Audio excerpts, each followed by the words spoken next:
You're listening to the Hope Not Nope podcast with Doc Dylan and Brandy. We empower high performers with a 3-part strategy of hope, Self-agency, goals, and proven frameworks, so that you can reach your potential and the highest quality of life. How's it going? Look at our new setup. We're still in the process of it. If you're listening on Apple or Spotify, there's just a lot of fun lights blinking right now. But last week on our podcast, we talked about consistency. How were you able to practice it this past week? And if you're new here, welcome. We are so grateful that you're here, and we genuinely love this podcast and love that you are now part of it. This week, we're talking about goals, and our listener named William asked, I listened to your podcast last week about consistency, and I noticed that they said they had a goal set. I was wondering from your experience, how many goals is too many goals? in the spirit of the new flipped food pyramid. Oh my goodness. We're not going to get into that, but we're going to, I guess, flip the paradigm a little bit. Okay. Because typically in goal setting, it's always about how many goals do you have set? And you have all these lists of goals and you get overwhelmed because going to a goal, right? A goal is an aiming point. If you have too many aiming points, it's sending you in different directions and you don't quite know where to go at different points.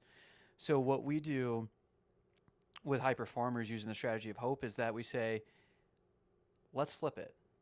Let's create one goal, make that the aiming point, and then create checkpoints that are allowing you to be focused towards that goal. And the way that we do that is, what's the goal? And then we'll set 3 levels. One's the reach level, the other one's a safe level, and then the middle level is the PR level. And we derive this from Olympic lifting, because you go up to the platform and you get 3 attempts at a clean and jerk and then 3 attempts at a snatch. Your score is basically how much weight did you lift.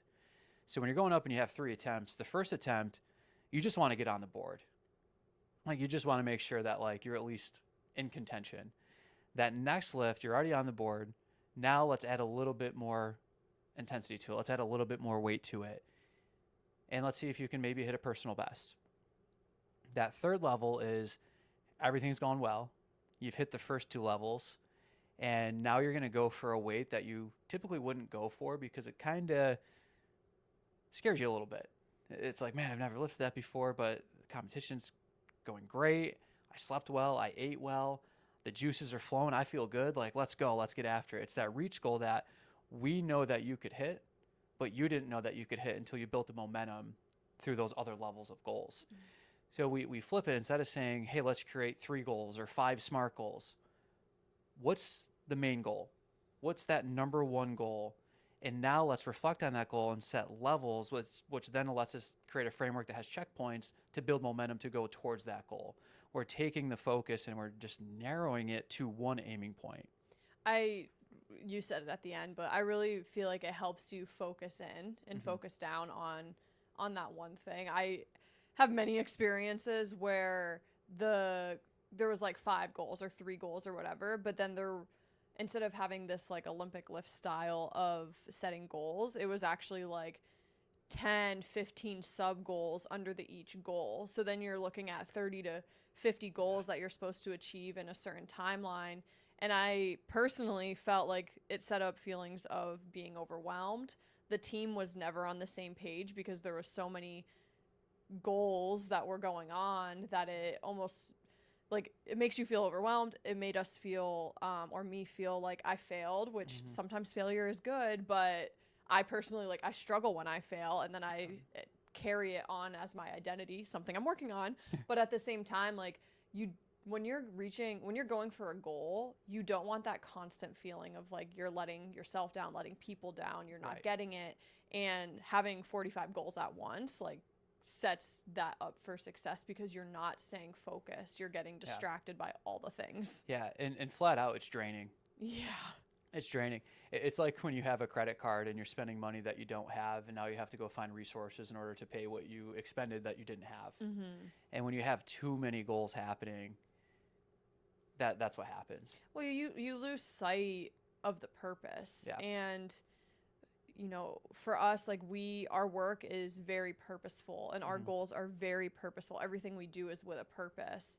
If we had too many goals, it would distract us from that purpose and we'd get off track. Yeah, and I think there's this, I'll call it a illusion or fallacy, but there's this idea that high performers that are super successful are able to do a lot of things at once and juggle it all really, really well. Mm. And it appears to be like that sometimes from the outside. But then when you work on or work with these people that, oh, I have 5 different businesses, I have kids, trying to get workouts in, like I'm doing all these things. I'm doing all these things, but I'm not doing anything well. Yeah, it's like I'm a high performer or perceived high performer, but at the same time, like nothing is actually coming to complete fruition Right. because your energy is focused in so many different areas that it's draining you and you're Mhm. not able to have the success that you want to actually have. Right. And like you said, it's an illusion because from the outside, someone might be like, oh my goodness, they have their stuff together. Right. They're doing all this stuff. Right. Wow. But the reality is their quality of life is probably lower. Yeah. And isn't high performance reaching like peak potential and the highest quality of life, Right. not feeling drained in every like area of your life instead? Yeah. Yeah. And it's so common that people will say that are doing all these different things. And I know this personally because that was me Yeah. at one point of having 7 different jobs and people asking, oh, what hats do you wear? And me being able to be like, well, I can't even tell you what I do because I do so many things. And Mhm. like, where am I going with all this? What am I doing? I'm drained. And the common thing, how you doing? Oh, I'm hanging in there. Mm-hmm. And have you ever thought of like what that actually means? Like, think if you're hanging onto something, Yeah. there's 2 options. You're going to fall or someone has to come pull you out of that situation. Mm-hmm. And Yeah, so, the likelihood of you being able to do a muscle up on the side of the cliff is pretty low. right. Like if you're in a position where you're doing too many things, you have too many goals, you're being spread thin and you're saying to people, oh, I'm hanging in there like that's a problem. Mm-hmm. Like someone's got to help come pull you out of that or you're going to fall. And then when that fall happens, that's when you realize, hey, I got to start limiting some of these things. Yeah, and this is the beginning of the new year. So for William, I know you're the one that asked the question, but for everyone else who's listening, I'm sure that this may come as a shock. I don't hear a lot of people talking about setting one specific goal with levels to it versus like multiple goals at once. Yeah. I think that this week is going to be a week of really pulling yourself back and really reflecting on what is that most important goal that you have, because I have an idea. I don't want to assume, but the question, how many goals is too many goals, makes me ask the question, do you have a lot of goals? Because you might need to pull back a little bit already. Yeah. Yeah. And also look at it of, yes, the short term in this year and then the long term of, you know, let's say you're opening a business, right? That and your goal in opening that business is to be able to serve a product or a service, something that you can offer to people that makes their life quality somewhat better. Mm-hmm. Yeah, and in 1 year, probably not going to be a Fortune 500 company. Maybe, but probably not. But probably not. So you can look at it and go, okay, like what are the levels to that goal? What's that first step that I need to take? You know, maybe it's just getting some people to sample your product or service, getting some feedback and saying, hey, you know what? This is a good service and there is a market for this. Okay, great. Well, level 2, now let me actually go file that paperwork. All right. We're moving along now. 3, okay, now I've created enough of the service that is going well that I can put myself on payroll. Now I can start looking at, is this my part-time job, full-time job? And then I can hire employees and then we can expand and grow from there. But it's all the same goal with different levels to it. Would you say, so the for hope to exist, the strategy of hope to exist, you need self-agency goals and a framework to achieve those goals. So would you say that the levels, the goal setting levels, is the framework to help achieve the goal at hand? Or is that like underneath the goal bubble? Yeah, it's very much when we talk about like a triune God or the trilogy, that there's these individual components that you talk about, but the reality is that it's all in one. Yeah. And it's the same with this, that the agency, the goals, and the framework, they're all intertwined with each other. And then if I was forced to talk about it on an individual level, the goal, it's the goal. Keep the focus the focus. The levels to that goal then becomes part of the framework, because that framework is called intentionality. Yeah. And focus. And that's what high performers do, right? I want to be the best quarterback in the NFL. I want to win Super Bowls. All my focus is on that, which then puts in the line of, okay, I'm going to take care of my diet. I'm going to take care of my sleep. I'm going to take care of my training. I'm going to take care of my film study. And I'm just hyped up because it was wild card weekend and all these great games were phenomenal. So I'm just like in the football spirit, even though the Chiefs aren't in it, that's okay. Yeah. But just like hyped up about it. But again, to play at that level and be a high performer, it's laser focused on the goal, not multiple goals, one goal and then levels within that. And the same thing for business owners, same thing for family, mothers, fathers, of what is that goal that you want this year? And then how do you set the levels? Building momentum is such a beautiful thing towards that too, because it starts to feel more and more achievable. Yeah. You reach that safe goal. Great. Good. Okay. Now I can go for that one. Oh, wow. I'm doing this. Wow. I can do this. Awesome. Wait, can I actually go for that one? Can I go for that one that was like a dream? Wait, I can. I have momentum. I have data showing that I can do this. And so that's where that framework part of it comes in, to set the focus and intentionality, make it more of a directed effort and going. And again, it goes to looking at it and saying, oh, why am I thinking I need to set 7 different goals that are in different categories versus it being in one with the different levels on it? And it's that illusion of looking at high performers and going, wow, they do so many different things. I got to do all these different things in order to be there. No, they have to be aligned. It's not necessarily about going back to the food pyramid versus the plate, but it's not necessarily about getting more things off of your plate. It's about getting more things that are meaningful onto the plate. Yeah. Yeah. It makes me really ponder and really asking the question for our listeners to ponder of, do you have too many goals? Do you need to get the goals away? But I think how do you establish a goal is how do you, like, what is the most purposeful thing to you? Almost like, what has God created you to do on this earth? And that is the goal. That is the purpose. That is like the main focus. And how do you set the levels underneath that in order to achieve that? Yeah. I always say the way that the world gets better is that each person is living like the divine purpose that God has created them with. And so God doesn't create us with 45 different purposes. He creates us with like one very specific purpose. And sure, there's like little things in the midst of that. Like there's going to be people that you meet that you can bless. I'm not saying that like you're only supposed to bless one person, but like the true like ingrained within you purpose and goal that God has created you with. And then there's levels to get there and to achieve that and to really focus on that.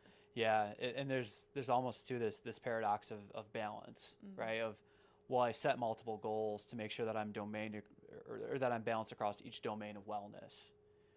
Well, once you set the intention of the main goal, those domains of wellness should be following in there, not having a separate goal for each domain of it, because then it gets complicated.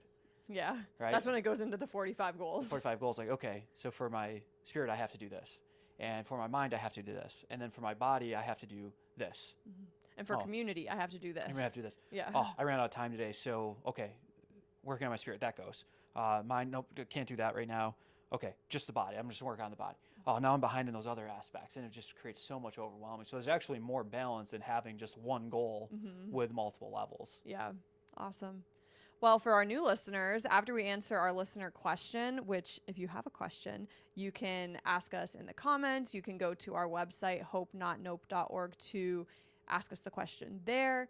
You can send us a message on Instagram, whatever works best for you. But after we answer the question, we dive into a hope story from the past week. Dylan, do you have a hope story from this past week? Oh, I have a hope story. Ooh, Doc Dylan has one. So last week we talked about our new favorite book of the year. Yes. That our niece wrote. And the other night was at our nephew's basketball game. And I'll just say, when you're pursuing high performance, you have these goals and these levels to it. it takes effort, it takes focus, it takes intentionality, and it does take sacrifice. Like, we're not going to lie and say like, oh, you set one goal and then you don't have to work as hard. Like, no, you have to become very focused, and just becoming focused is hard work, to not get distracted by all these things. But anyway, when you're doing these things and you're chasing that goal, there's times that it's phenomenal, and that's a lot of the times. But then there's times that it's hard, and there's times that you're kind of struggling a little bit. And at least for me, each time that I've had those moments, someone has intentionally picked me up that had no idea the struggle in it, and it's been beautiful. And that happened the other night. We were at my nephew's game, and family friend had come over and mentioned some hardship that their family was going through, and that reading some of the excerpts from the book Hope Not Nope gave their family hope and some direction, and that just encouraged me that how much the work has meaning, and how purposeful it was to them, that it allowed them to have a different perspective and chase down their goal of allowing one of their family members to, seek health. And it was just so impactful to have that. And I'm just incredibly grateful that during a basketball game, that she came over to share that with me in those moments. So, if you're hearing that, and there is some type of work or somebody that has impacted you, which is everybody listening, every single person here has been impacted by some individual. Don't be afraid to let them know that, because I just can't tell you how meaningful it is to get those things. And it's that little extra juice that kind of keeps you locked in, of like, hey, we're getting closer to that vision. Like, we're living out the mission. We're getting there. It's a checkpoint. Yeah, I think sometimes people can have the perception that, I don't know, oh, they wrote a book, so they have all their stuff together, or oh, they do this, so they don't need an extra encouragement, or I don't know, sometimes people are just shy. But from being on the other end of, like, being on the receiving end of that, like, it is so encouraging to be able to hear that the mission that God has put us on is impacting people, which is why, like, when we say at the beginning of the episode, like, or at the end of the episode, hey, please share this, we're asking you to share it because we want people to be impacted. And when we say thank you, we genuinely mean thank you. Like, thank you for being here, because you being here allows us to do the mission that God has called us to. And it's cool that not only do we have this podcast and the other resources that we have to be able to do that, but that in person you were able to have that experience as well, which is just so awesome. Yeah. So grateful.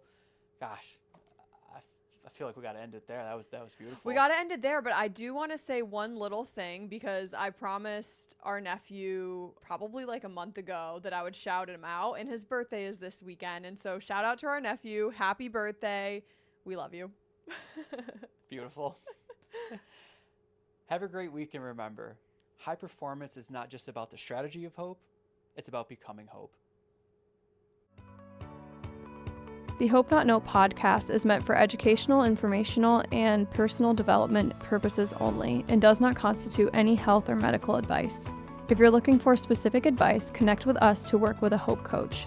The Hope Not Nope podcast shall not be liable or responsible for any loss or damage allegedly arising from any information or suggestions in this podcast.